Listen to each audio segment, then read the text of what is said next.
माया किशोर स्वर्ण इसरानी अखिल भारत लाड़ी लुवाणा सिंधी पंचायत जी एक आवश्यक बैठक एक झूम मीटिंग थी हुई।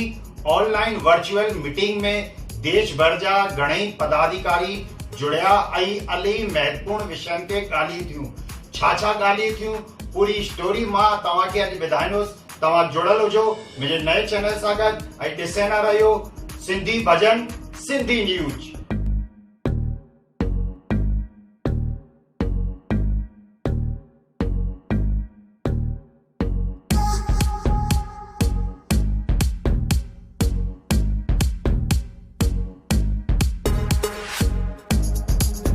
अखिल भारत लाड़ी लुवाणा सिंधी पंचायत जी एक online virtual meeting zoom app के माध्यम से थी, जैमें राष्ट्रीय अध्यक्ष श्री भागचंद सुखवाणी जी और पूर्व राष्ट्रीय अध्यक्ष श्री सीरूमल भारवानी जी, पूर्व राष्ट्रीय अध्यक्ष श्री घनश्याम दास देवनानी जी, राष्ट्रीय उपाध्यक्ष श्री ईश्वरदास जेठवानी जी, राष्ट्रीय उपाध्यक्ष श्री किशोर मोरेंदा जी, राष्ट्रीय उपाध्यक्ष श्री ललित भाई कोतक जी, राष्ट्रीय महासचिव श्री वासुदेव गोलानी जी, सौराष्ट्र प्रांत प्रमुख श्री जगदीश मंगवानी जी, उत्तर गुजरात प्रांत प्रमुख श्री हीरालाल कृष्णानी जी, दक्षिण गुजरात प्रांत प्रमुख श्री दयाल भगत जी, राजस्थान प्रांत प्रमुख श्री धनेश देवानी जी, मध्य प्रदेश प्रांत प्रमुख श्री देवीदास हरवानी जी, महाराष्ट्र प्रांत प्रमुख श्री दीपक लोहाना जी, उत्तर प्रदेश महासचिव रामचंद खत्री सहित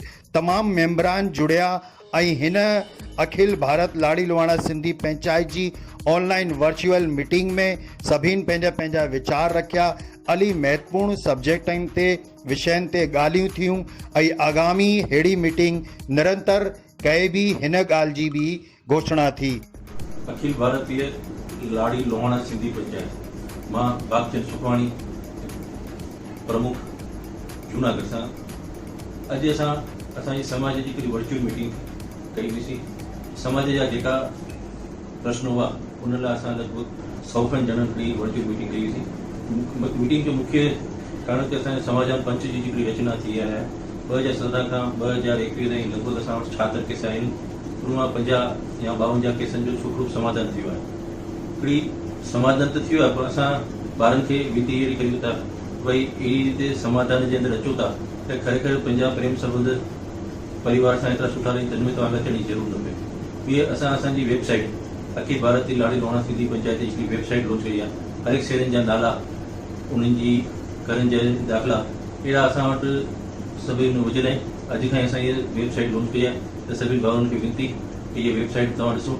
टीह ॻाल्हि, असां हिकिड़ी वेबसाइट मल्टी LLSP विलाप.com असां हिकिड़ी चालू कई आहे, जे गुज़िरियल महीने असां चालू कई। 1 महीने में असां वटि लॻभॻि 600 खनि बायोडेटा अची विया आहिनि ऐं उनमें 150 खनि छोकिरियूं बि आहिनि ऐं नियाणियूं बि आहिनि ऐं 450 छोकिरा बि आहिनि। ॿीं असांजी सम्मेलन जी जेकी आहे आगामी सम्मेलन कोरोना काल जे करे हाल जी तक सम्मेलन जी जॻह ऐं सरकार में किथे गुजरात में 200 ॼणा आहिनि, MP में किथे 50 ॼणा आहिनि, किथे 100 ॼणा आहिनि। त अलॻि अलॻि जॻहनि ते अलॻि अलॻि माण्हुनि जी संख्या थियनि। सम्मेलन में कम से कम असांखे 700 या 800 माण्हू खपनि। त अहिड़ी जॾहिं किथे जॻह कान थींदी त हाल पूरतो असां इहो सम्मेलन जी तारीख़ एक्सटेंड कई आहे। कोई नई तारीख़ ईंदी या थोरो कोरोना जे थ्री वे कान ईंदी उन खां पोइ कई कंदासीं। चौथी ॻाल्हि, असांजे समाज जे अंदरि हींअर जेका बर्निंग प्रॉब्लम जेका आहिनि उहो आहिनि मिटी माइटी जा। मिटी माइटी पंहिंजो सुठो धन समाज मां ॿिए समाज में वञे थो, अलॻि समाज में वञे थो, उहो न थिए उन लाइ करे इहो मिटी माइटी ग्रुप जो पाण हिकिड़ी रचना थी आहे। सभिनी भाउरनि खे विनती पंहिंजा छोकिरा या पंहिंजी नियाणी उमेदवार हुजनि थोरी बायोडेटा वेबसाइट हुजे। समाज जे उदाहरण जे करे हिकिड़ी रचना थी आहे अखिल भारत लाड़ी लुवाणा सिंधी पंचायत हिकिड़ी रचना कई आहे। उनमें महिला अखिल भारत युवा महिला विंग जी कार्यकारी अध्यक्ष तरीके बीनाबेन बुधाणी सूरत खे जवाबदारी सौंपी आहे।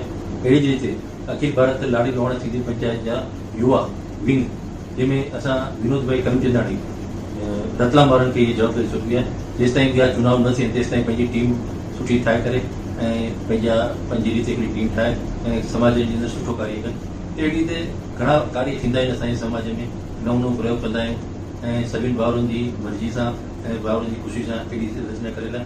बसि एतिरो चई त कीअं लॻी अॼु जी असांजी हीअ ख़बर ऐं तव्हां पंहिंजे शहर जी बि कोई न्यूज़ कोई ख़बर जेका बि सिंधी कार्यक्रम थियनि था तव्हां मूंखे मोकिले था सघो।